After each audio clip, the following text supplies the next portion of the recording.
Hello, welcome back to the channel. Today we're diving straight into how to plan a conference in Notion for 2025. The first step is to create a new project on Notion.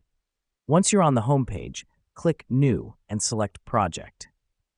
Give it a name relevant to your conference. This is pivotal because it will serve as the central hub for your planning process.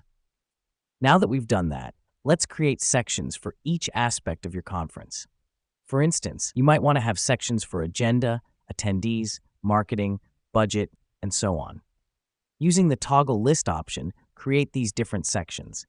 This helps us because it provides a clear structure and keeps everything organized. Next up, let's populate each section. Start with your agenda. Use the table feature to list down all your sessions, speakers, and timings. The reason we do this is to have a clear view of what your conference will look like. Then, under Attendees, you can create a database with your attendees' details. This will help you track RSVPs and send out updates. Once you've filled out all your sections, it's time to integrate with other tools. You might need to use Google Calendar for scheduling, MailChimp for email marketing, or Eventbrite for ticketing. To do this, just click on the Integrate button and select the tool you want to connect with.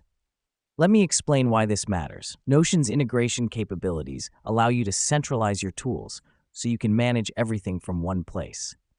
Lastly, you'll want to share your project with your team.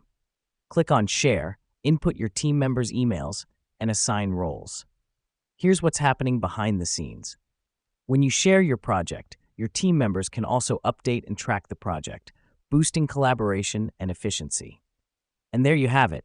A concise and effective way to plan a conference in Notion. Remember, the key lies in organizing your information well and leveraging Notion's features to their fullest.